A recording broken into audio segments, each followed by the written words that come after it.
विधायक के सुरक्षा कर्मियों के साथ हुए विवाद के मामले में वीरभद्र सिंह देव सहित 3 को मिली विशेष न्यायालय से जमानत। वीरभद्र ने कहा, यह मामला सोची समझी साजिश, जिला कांग्रेस कमेटी को देंगे घटनाक्रम की जानकारी। मैनपाट क्षेत्र में नहीं थम रहा हाथियों का आतंक, 2 ग्रामीणों को हाथी ने उतारा मौत के घाट। दहशत में जीने को मजबूर है ग्रामीण, हाथियों के आतंक को रोकने में वन विभाग हो रहा नाकाम। अंबिकापुर का हॉकी स्टेडियम बना नशेड़ियों का अड्डा, देखरेख के अभाव में स्टेडियम की हालत हुई जर्जर, हॉकी खिलाड़ियों में भारी आक्रोश।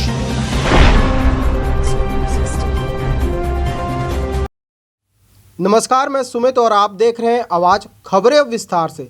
विधायक बृहस्पति सिंह के काफिले पर हुए कथित हमले के मामले में लुंड्रा जनपद उपाध्यक्ष वीरभद्र सिंह देव को विशेष न्यायालय से जमानत मिल गई है।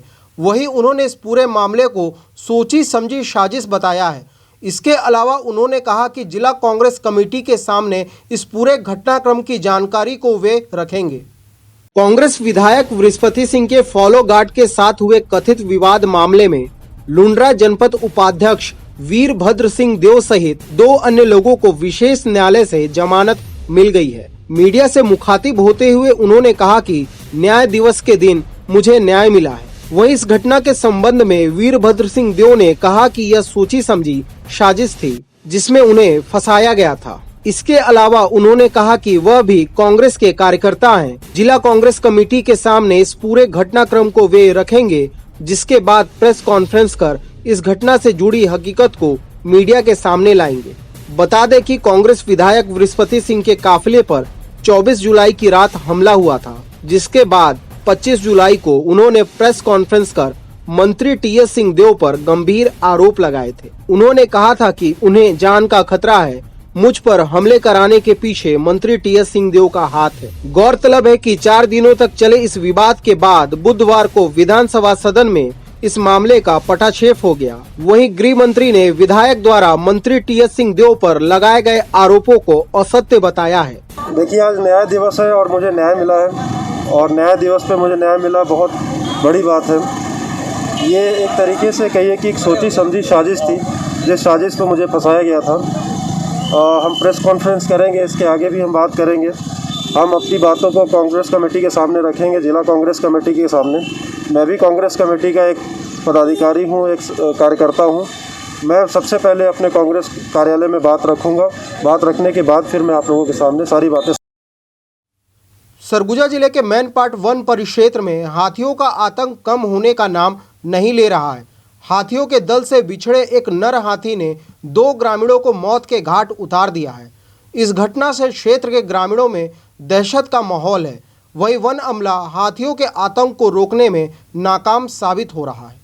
मैनपाट में हाथियों का उत्पात थमने का नाम नहीं ले रहा है। मंगलवार की शाम डांड केसरा गांव में हाथियों के दल से भटके नर हाथी ने भैंस चरा रहे 2 ग्रामीणों को मौत के घाट उतार दिया। हाथी ने 4 अन्य ग्रामीणों को भी मारने की कोशिश की, लेकिन वह किसी तरह अपनी जान बचाकर भागने में सफल रहे। बताया जा रहा है कि 6 ग्रामीण मवेशी चराने के बाद जंगल में ही बने मचान में सो रहे थे, तभी एक हाथी ने अचानक हमला कर दिया। हमले के बाद 2 ग्रामीणों को हाथी ने कुचलकर मार डाला। इधर घटना की खबर लगते ही वन विभाग मौके पर पहुंचा हुआ था। वन विभाग द्वारा मृतक के ग्रामीणों के शव को पोस्टमार्टम करवाया गया। वहीं उनके परिजनों को वन विभाग ने तत्काल सहायता राशि उपलब्ध कराई। जानकारी के मुताबिक डांड केसरा ग्राम के रामबली यादव, पटपरिया निवासी लक्ष्मण यादव सहित 4 अन्य ग्रामीण जंगल में भैंस चराने के लिए गए हुए थे। भैंस चराने के बाद सभी ग्रामीण जंगल में बने मचान में सो रहे थे। इसी दौरान 10 हाथियों के दल से भटके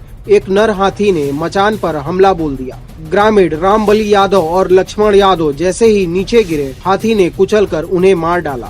अन्य मचान की ओर भी हाथी हमला करने आ रहा था, तभी 4 अन्य ग्रामीणों ने किसी तरह भागकर अपनी जान बचाई। इस घटना से डांड केसरा और आसपास के ग्रामीणों में दहशत का माहौल निर्मित हो गया है। गौरतलब है कि मैनपाट के तराई क्षेत्र में 10 सदस्यीय हाथियों के दल ने पिछले 6 महीने से डेरा डाला हुआ है। इन्हीं में से एक नर हाथी जो कई महीनों से पूर्व में अपने दल से बिछड़ गया है, वह अलग अलग क्षेत्रों में विचरण कर लोगों को नुकसान पहुंचा रहा है। इसके अलावा बचे 9 सदस्यीय दल में एक नया मेहमान आया है, जिसके चलते यह दल मैनपाट के जंगल में डेरा जमाए हुआ है और ग्रामीणों के घरों को नुकसान पहुंचा रहा है। हाथियों को रोकने के लिए बैरिकेडिंग भी की गई है, बावजूद इसके हाथी ग्रामीणों को नुकसान पहुंचा रहे हैं। बड़ा दुर्भाग्यपूर्ण है कि पिछले 3-4 महीने से लगातार वहाँ हाथी है जो धर्मजागढ़ और मैनपाट के क्षेत्र में सक्रिय है, लेकिन अभी आज तड़के सुबह 2 लोगों की मृत्यु हुई है। वन विभाग और हमारे जो पंचायत के मैदानी कर्मचारी हैं लगातार लोगों को सजग कर रहे हैं, लेकिन इसमें लोगों को और सजग और एहतियात बरतने की ज़रूरत है, क्योंकि आज भी जो मौत हुई है तो वो बाहर में वहाँ पर जंगल में मवेशी को चरा रहे थे, वहीं पर वन विभाग की पेट्रोलिंग भी चल रही थी वहाँ पर, उसके बावजूद वो लोग वहीं रुक गए। तो थोड़ा सा हम लोगों को और उनको समझाइश देना होगा और आईसी और पब्लिक अवेयरनेस थोड़ा सा और उसमें करने की ज़रूरत है, हम लोग उसको करें। सरगुजा संभाग में हॉकी के कई ऐसे खिलाड़ी हैं जो राष्ट्रीय और अंतर्राष्ट्रीय स्तर पर अपना जौहर दिखा चुके हैं, लेकिन सरगुजा संभाग का एकमात्र हॉकी स्टेडियम अपनी बदहाली पर आंसू बहा रहा है। पीजी कॉलेज स्थित हॉकी स्टेडियम अब नशेड़ियों का अड्डा बन चुका है। स्टेडियम की बदहाली पर हॉकी खिलाड़ियों में भारी आक्रोश है। सरगुजा संभाग जिला मुख्यालय अंबिकापुर के पीजी कॉलेज कैंपस में कुछ साल पहले हॉकी स्टेडियम का निर्माण हुआ था। पिछली राज्य सरकार ने हॉकी स्टेडियम बनाकर खिलाड़ियों के मन में थोड़ी आस जगाई थी, लेकिन निर्माण कार्य के कुछ साल बाद रखरखाव के और सुरक्षा के अभाव में स्टेडियम शराबियों और असामाजिक तत्वों का अड्डा बन गया है, जिस वजह से यहां खेल गतिविधियां लगातार बाधित हो रही हैं। गौरतलब है कि संभाग के आदिवासी बहुल इलाके जशपुर और सरगुजा जिले में हॉकी के कई ऐसे मंजे हुए खिलाड़ी हैं, जिनमें से कुछ राष्ट्रीय और अंतर्राष्ट्रीय स्तर पर अपनी प्रतिभा का लोहा मनवा चुके हैं। ऐसे में आज के आधुनिक समय में खिलाड़ी सरकार से अंबिकापुर के इस हॉकी स्टेडियम के लिए बेहतर कोच और स्ट्रोक टर्फ की मांग कर रहे हैं। सर, यहाँ पे चट ग्राउंड है, जिसकी वजह से मतलब काफ़ी परेशानी होती है हम लोग को खेलने में भी। कभी घास बड़े हो जाते हैं तो कुछ हो जाता है, इस बरसात में पूरा कीचड़ हो जाता है, इस वजह से हम लोग खेल नहीं पाते हैं। तो हम लोग चाहते हैं कि हम लोग के लिए स्ट्रो टर्फ बने, ताकि हम लोग अच्छे से खेल सकें। मैं नेशनल खेल चुकी हूँ सर, केरल में, हरियाणा में। सर, चट ग्राउंड होने की वजह से खिलाड़ियों को परेशानी हो रही है। इसमें हर मौसम में अलग अलग परेशानी होती हैं। सरकार से यही चाहते हैं हम लोग कि हम लोग के लिए स्ट्रो टर्फ दिलाएं, ताकि हम लोग अच्छे से प्रैक्टिस कर सकें और आगे बढ़ सकें। आज के आधुनिक युग में हॉकी की तमाम प्रतियोगिताएं मिट्टी के मैदान की जगह एस्ट्रो टर्फ में आयोजित होती हैं, चाहे वो राज्य स्तरीय प्रतियोगिता हो या फिर हॉकी का ट्रायल। लेकिन सरगुजा संभाग के इकलौते हॉकी स्टेडियम में आदिवासी क्षेत्र की प्रतिभावान खिलाड़ियों को आज भी मिट्टी के मैदान में खेलना पड़ रहा है। वहीं पिछले कई वर्षों से हॉकी संघ मैदान में एस्ट्रो टर्फ बिछाने की मांग सरकार से करते आ रहा है। इतना ही नहीं, संघ के सचिव के मुताबिक निर्माण के समय से ही मैदान में कुछ तकनीकियां खामियां हैं, जिसे सुधारने और एस्ट्रो टर्फ लगाने के बाद ही सरगुजा में हॉकी खेल का भविष्य बेहतर हो सकेगा। सबसे पहले तो मैं आपको बताऊं कि जो अंबिकापुर में अपना हॉकी स्टेडियम है, इसका जो लेआउट है ये पूरब और पश्चिम है। तो वास्तव में हॉकी मैदान पूरब पश्चिम नहीं बनाया जाता है, इसको उत्तर दक्षिण बनाया जाता है, ताकि सूरज की रोशनी सीधे खिलाड़ियों के फेस पर ना पड़े। तो हम लोगों ने बनते समय यहाँ के जो उसके जिम्मेदार लोग हैं उनके सामने ये बातें रखी थी, लेकिन उस समय बन गया ये मैदान। तो उन्होंने कहा था कि जब एस्ट्रो टर्फ बनेगा तो हम इसका लेआउट को चेंज कर देंगे। तो अब चूँकि अभी जो नया नियम आया है उसमें मिट्टी के मैदान में हॉकी का मैच हो नहीं रहा है। अब जितने भी मैच हो रहे हैं या ट्रायल हो रहे हैं, यहाँ तक कि स्टेट लेवल के, नेशनल और इंटरनेशनल तो छोड़ दीजिए, स्टेट लेवल पे भी हमको अब तभी कोई टूर्नामेंट मिलेगा या कोई ट्रायल तभी मिलेगा जब हमारा मैदान एस्ट्रो टर्फ हो जाएगा। तो हम लोगों ने सभी से मांग की है कि हमारे मैदान को एस्ट्रो टर्फ में तब्दील किया जाए। और वर्तमान में भी पिछले 2 साल से हमारे सरगुजा की हॉकी टीम का वहाँ पर हॉकी स्टेडियम में प्रैक्टिस भी बंद है, क्योंकि एक तो कोविड हो गया था, कोविड की वजह से खेलकूद एकदम बंद था। दूसरा फिर बरसात आ गया, तो बरसात की वजह से भी खेल हमारा बंद है। तो हमने खेल मैदान के स्थिति के संबंध में कॉलेज के प्राचार्य को, महापौर जी को, नगर निगम आयुक्त जी को, खेल व कल्याण विभाग में सभी को हमने एक पत्र लिखकर ये कहा था कि स्टेडियम को चारों तरफ से बंद कर दिया जाए, क्योंकि अभी खेल हो नहीं रहे हैं। और चूँकि खेल नहीं हो रहे हैं तो गेट खुला रहता है तो लोग गाड़ी अंदर घुसा देते हैं। बरसात का दिन है, चक्के उसमें पड़ जाते हैं तो पूरा गहरा गड्ढा भी हो जाता है। और कई आपराधिक किस्म नशेड़ी किस्म के लोग भी वहाँ चले जाते हैं, बोतल वोतल फेंक देते हैं खिलाड़ियों को, जिससे चोट लगने का संभावना रहता है। सुबह भी कई लोग वहाँ पर मॉर्निंग वॉक करते हैं, योग करते हैं, तो थोड़ा सा लगता है कि कोई दुर्घटना न घट जाए। तो हम लोगों ने सबसे निवेदन भी किया है कि कम से कम अभी वर्तमान में मैदान को अगर ठीक न भी हो पाए तो चारों गेट को बंद कर दिया जाए। बहुत परेशानी हो रही है। जो मिट्टी का मैदान में जो खेलते हैं खिलाड़ी लोग और जो एस्ट्रो टर्फ में खेलते हैं, दोनों में ज़मीन आसमान का अंतर है। दोनों के स्किल में अंतर आ जाता है, दोनों के उसमें खेलने में स्टेमिना में फ़र्क आ जाता है। तो ज़मीन आसमान का फ़र्क है। और जो मैदान में खेला है अगर उसको आप अचानक एस्ट्रो टर्फ में भेज देंगे तो खेल नहीं पाएंगे। बहरहाल सरगुजा संभाग के इकलौते हॉकी स्टेडियम की बदहाली कब बदलेगी और संभाग के खिलाड़ियों को कब एस्ट्रो टर्फ में प्रैक्टिस करने का मौका मिलेगा, यह देखने वाली बात होगी। अंबिकापुर से आवाज के लिए सोनू केदार की रिपोर्ट। वक्त हो चला है एक छोटे से ब्रेक का, जल्द लौटते हैं।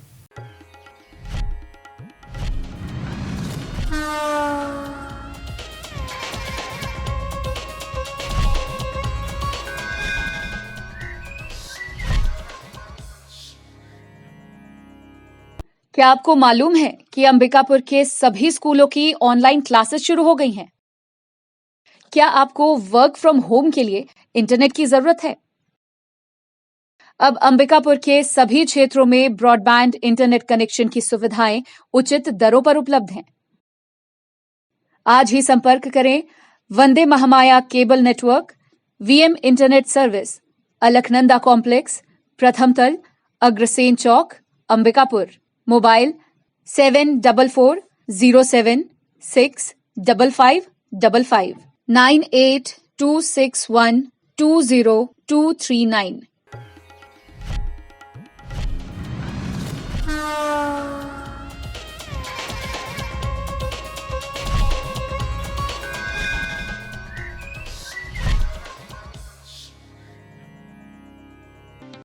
ब्रेक के बाद आपका स्वागत है। बढ़ते हैं अगली खबर की ओर। सूरजपुर जिले के बिहारपुर स्थित रकसकंडा जलप्रपात में एक युवक 4 दिन पूर्व डूब गया था, लेकिन युवक का अब तक पता नहीं चल सका है। वहीं स्थानीय पुलिस और गोताखोरों के द्वारा बीते 2 दिनों से युवक की खोजबीन की जा रही है। सूरजपुर जिले के बिहारपुर क्षेत्र में उफानी नदी में एक युवक 4 दिन पूर्व पानी के बहाव के साथ बह गया था, जिसका अब तक पता नहीं चल सका है, जिसकी खोजबीन पुलिस प्रशासन द्वारा की जा रही है। दरअसल पूरा मामला मध्य प्रदेश की सीमा से सटे बिहारपुर इलाके के रकसकंडा जलप्रपात का था, जहां रविवार को अशोक नाम का एक युवक अपने भाई और पिता के साथ मछली मारने जलप्रपात में गया था। इसी दौरान अचानक नदी में उफान आ गया और युवक फिसलकर पानी के साथ बह गया। मौके पर मौजूद पिता और भाई भी युवक को नहीं बचा पाए। वहीं इस मामले में स्थानीय पुलिस सहित जिले के गोताखोर पिछले 2 दिनों से युवक की तलाश कर रहे हैं, लेकिन उसका अब तक पता नहीं चल सका है। वहीं इस मामले में एडिशनल एसपी हरीश राठौर ने कहा कि रकसगंडा जलप्रपात के नदी में डूबे युवक की तलाश की जा रही है। साथ ही युवक की खोजबीन के लिए बिहारपुर इलाके से सटे मध्य प्रदेश के पुलिस थानों में भी संपर्क किया गया है।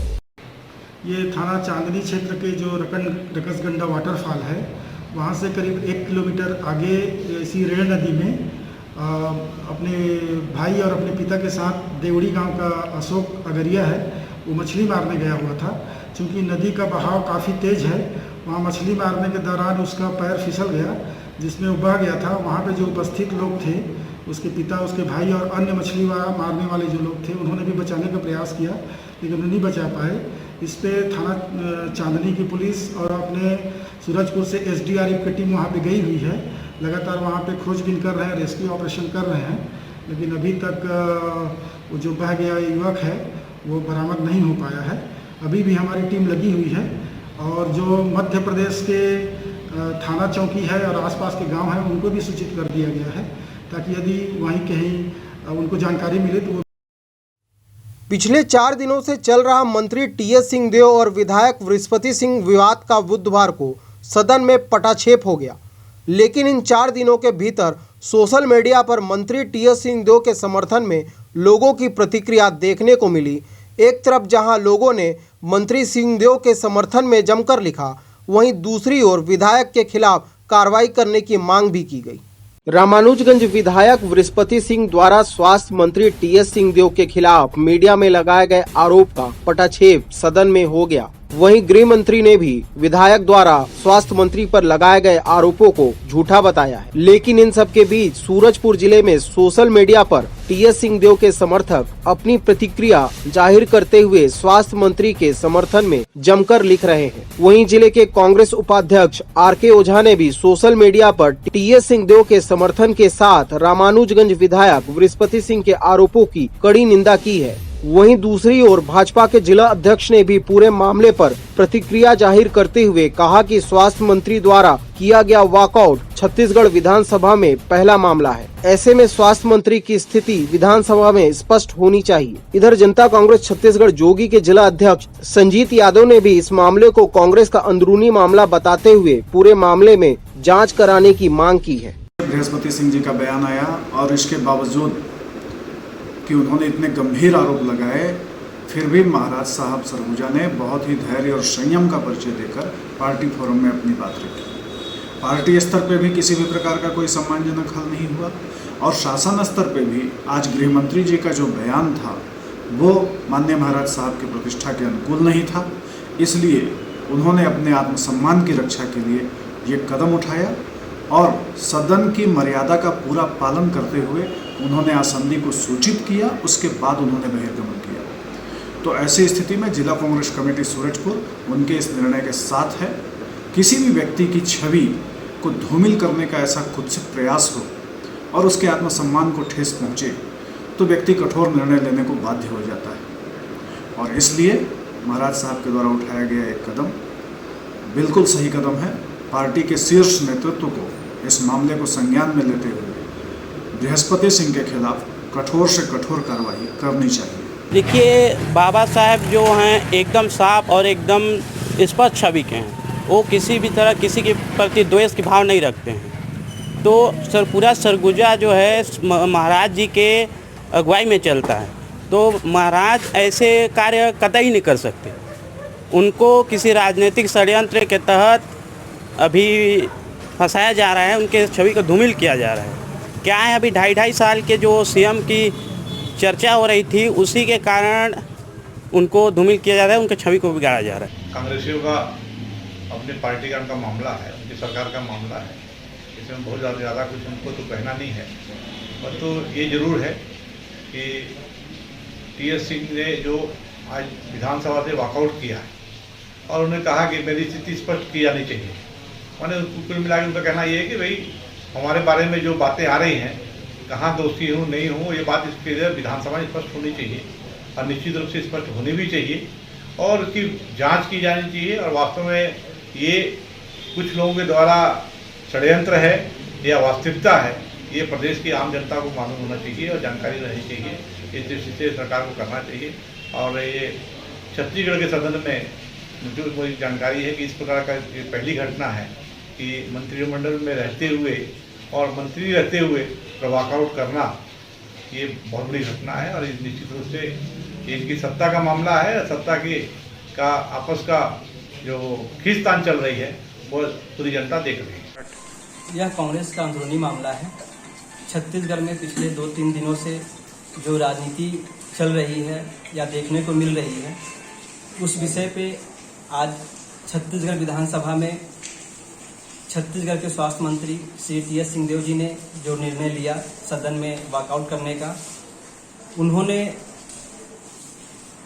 एक अच्छा निर्णय के साथ साथ अपने आत्मसम्मान की रक्षा करते हुए उन्होंने लोकतांत्रिक मर्यादाओं का भी हनन होने से बचाया है और एक छत्तीसगढ़ में अच्छी राजनीति करने का परिचय भी दिया है। इस पूरे तारतम्य में जो छत्तीसगढ़ में राजनीति हो रही है, जो गंदी राजनीति हो रही है, इस पे निष्पक्ष जांच होनी चाहिए। महिला प्रकोष्ठ की राष्ट्रीय अध्यक्ष व आजाद सेवा संघ की छत्तीसगढ़ प्रभारी वीणा दीक्षित भारद्वाज ने स्वर्ण आयोग गठन के संबंध में प्रधानमंत्री व मुख्यमंत्री के नाम कलेक्टर को ज्ञापन सौंपा है। इस दौरान उनके समर्थक भी मौजूद थे। अंबिकापुर पहुंची महिला प्रकोष्ठ की राष्ट्रीय अध्यक्ष व आजाद मंच की छत्तीसगढ़ प्रभारी वीना दीक्षित भारद्वाज अपने समर्थकों के साथ कलेक्ट्रेट परिसर पहुंचकर स्वर्ण आयोग गठन के संदर्भ में देश के प्रधानमंत्री व छत्तीसगढ़ के मुख्यमंत्री के नाम जिला कलेक्टर के माध्यम से ज्ञापन सौंपा है। ज्ञापन सौंपने आई वीना दीक्षित भारद्वाज ने बताया कि आजाद मंच दिल्ली सहित पूरे भारत देश में सवर्णों के हितों में कार्य कर रहा है, जिसमें सामाजिक, राजनीतिक, शिक्षा या आरक्षण सहित किसी भी आधार के लिए आजाद मंच लड़ाई लड़ रहा है। इसी क्रम में मंच के द्वारा ऑनलाइन इंडिया लेवल पर 16 जुलाई को ऑनलाइन मीटिंग कर स्वर्ण आयोग के गठन के लिए ऑनलाइन लेवल पर प्रयास किया जा रहा है। इस संबंध में देश के प्रधानमंत्री नरेंद्र मोदी सहित सभी राज्यों के मुख्यमंत्री को पत्र लिखा जाएगा और जगह जगह पर लोगों को जागरूक करने के लिए कार्यक्रम का आयोजन किया जाएगा। इसी कड़ी में महिला प्रकोष्ठ की राष्ट्रीय अध्यक्ष व आजाद मंच की छत्तीसगढ़ प्रभारी वीना दीक्षित भारद्वाज अंबिकापुर पहुंचकर कलेक्टर के माध्यम से प्रदेश के मुख्यमंत्री व प्रधानमंत्री के नाम ज्ञापन सौंपी है। आजाद मंच जो है दिल्ली के अंदर में और पूरे भारतवर्ष के अंदर में सवर्णों के हितों के लिए कार्य कर रहा है, चाहे वो सामाजिक हो, चाहे राजनीतिक हो, चाहे उनकी शिक्षा के बारे में हो, आरक्षण के बारे में हो, उनके किसी भी अधिकार के लिए हम लोग लड़ाई लड़ रहे हैं। और उसी संदर्भ में हम लोगों ने 16 तारीख को ऑल इंडिया लेवल पर मीटिंग करके, ऑनलाइन मीटिंग करके ये निर्णय लिया कि स्वर्ण आयोग के गठन के लिए हम लोग ऑल इंडिया लेवल पर प्रयास करेंगे और उसके लिए नरेंद्र मोदी जी और सभी माननीय मुख्यमंत्री जी को जो है पत्र दिया जाएगा और जगह जगह पर जो है इस चीज़ को लोगों को जागरूक करने के लिए कुछ कार्यक्रम किए जाएंगे। उसी संबंध में मैं सरगुजा जिला अंबिकापुर आई हुई हूँ और इस विषय पर हमने कलेक्टर महोदय जी को अपना पत्र जो है दिया है ताकि वो उनको माननीय बघेल जी के यहाँ पहुँचाए, मुख्यमंत्री जी को और आदरणीय नरेंद्र मोदी जी के यहाँ। ये समस्या हमें स्वर्ण समस्या देखने में बहुत लगता है कि कोई ऐसी समस्या नहीं है, लेकिन आए दिन जो तुष्टीकरण की राजनीति हो रही है, आए दिन सामान्य वर्ग के बच्चे जो पढ़े लिखे बच्चे हैं उनका जब कैरियर में कुछ नहीं होता तो कोई आत्महत्या करता है, कोई घर बार छोड़ के चला जाता है, जो कि अति दुखद है और आने वाली पीढ़ियों के लिए और भी समय बहुत दुखद हो जाएगा। इसलिए हम लोग ये चाहते हैं कि सभी पॉलिटिकल पार्टीज़ अपनी अपनी पार्टी के अंदर में इसको स्वर्ण इकाई को बनाएं और जो है राज्यों के अंदर में और सेंटर में जो है स्वर्ण आयोग का गठन किया जाए ताकि उनके हितों की, स्वर्ण सामान्य वर्ग के हितों के का भी स्ट्रीमलाइन में जो है उनको लाया जा सके। वक्त हो चला है एक और छोटे से ब्रेक का, जल्द लौटते हैं।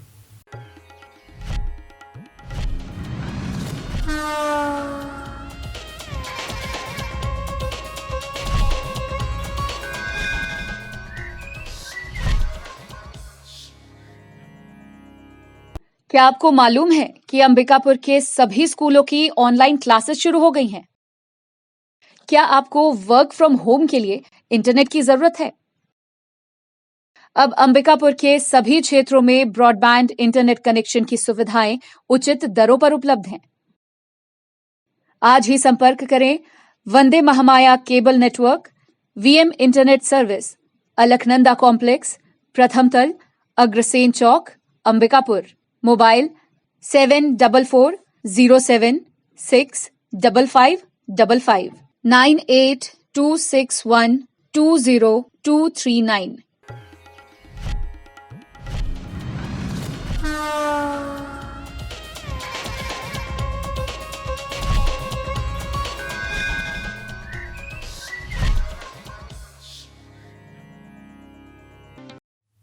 ब्रेक के बाद आपका स्वागत है। बढ़ते हैं अगली खबर की ओर।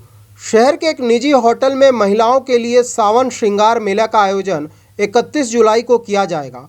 कार्यक्रम की आयोजनकर्ता सविता सिंह ने बताया कि कोरोना संकट काल में 2 सालों से घरों में रह रही महिलाओं को एक प्लेटफॉर्म प्रदान कराने के उद्देश्य से सावन श्रृंगार मेला का आयोजन किया जा रहा है। लगभग 2 साल से कोरोना संकट काल में अपने घरों पर ही रहने वाली महिलाओं को आगे बढ़ाने और उन्हें एक प्लेटफॉर्म प्रदान करने के उद्देश्य से सावन श्रृंगार मेला का आयोजन आगामी 31 जुलाई से किया जा रहा है। सावन श्रृंगार मेला का आयोजन कर रही सविता सिंह ने बताया कि सिर्फ महिलाओं के लिए आयोजित इस सावन श्रृंगार मेले में डांस, गेम, फूड, गिफ्ट, सावन की रानी के साथ साथ क्विज प्रतियोगिता भी आयोजित कराई जाएगी। यह कार्यक्रम शहर के एक निजी होटल में संपन्न होगा। इस पूरे इवेंट में सावन को नजर रखते हुए ड्रेस कोड का कलर हरा रखा गया है। इस आयोजन के माध्यम से न सिर्फ कोरोना काल में लंबे समय से अपने घरों में रह रही महिलाओं को एक अच्छा वातावरण प्रदान किया जाएगा, बल्कि उनकी प्रतिभा को भी निखारने का काम किया जाएगा। आयोजनकर्ता सविता सिंह ने बताया कि अभी तक 60 महिलाओं की एंट्री हो चुकी है। यह कार्यक्रम 3 घंटे चलेगा। कोरोना संक्रमण को देखते हुए इस पूरे आयोजन में कोविड-19 के नियमों का पालन कराए जाने को लेकर उन्होंने बताया कि बिना मास्क के इस आयोजन में एंट्री नहीं मिलेगी। इसके साथ साथ सैनिटाइजर व सामाजिक दूरी का काफी ख्याल रखा जाएगा। सावन सिंगार मेला हमारे प्रोग्राम का नाम है, जो 31 जुलाई को होटल अलंकार ग्रीन में होने जा रहा है, जिसकी एंट्री फीस ओनली 200 रुपीज़ है और हमारा ड्रेस कोड ग्रीन है, जिसमें सिर्फ महिलाएं ही भाग ले सकती हैं, जिसमें हमारा डांस, म्यूजिक, फन, बहुत सारी इंजॉयमेंट है। उद्देश्य क्या है कि महिलाओं को हम घर से निकाल के थोड़ा इंजॉय करने के लिए प्रोत्साहित करें। वो लोग अगर कुछ काम करना चाहती हैं तो वो वर्किंग वुमन को देखकर सीख सकें, जिसमें कुछ महिलाएं डांस प्रस्तुत करेंगी, कुछ हमारे लोक नृत्य प्रस्तुत करेंगी, कुछ सॉन्ग्स प्रस्तुत करेंगी, कुछ बच्चे डांस भी करने वाले हैं। तो आपको बहुत सारे वेरिएशंस देखने को मिलेंगे इस 3 घंटे। जो महिलाएं पार्टिसिपेट कर रही है उसमें हम उनको उन्हें ये बोला गया है कि आप जैसे अपने शादी में रेडी होती हैं, पूरा 16 श्रृंगार करती हैं, आप उस तरह का तैयार होकर हमारे इवेंट में आए। तो जिनका लुक बहुत अच्छा होगा, जिनका ड्रेस कोड बहुत अच्छा होगा, तो उसके अकॉर्डिंग हम उन्हें सावन सुंदरी का बुलेटिन में सिर्फ इतना ही। शहर से जुड़ी खबरों के लिए देखते रहिए आवाज। इस न्यूज के स्पॉन्सर हैं वीएम इंटरनेट, अलकनंदा कॉम्प्लेक्स, प्रथम तल, अग्रसेन चौक, अंबिकापुर, सरगुजा, छत्तीसगढ़।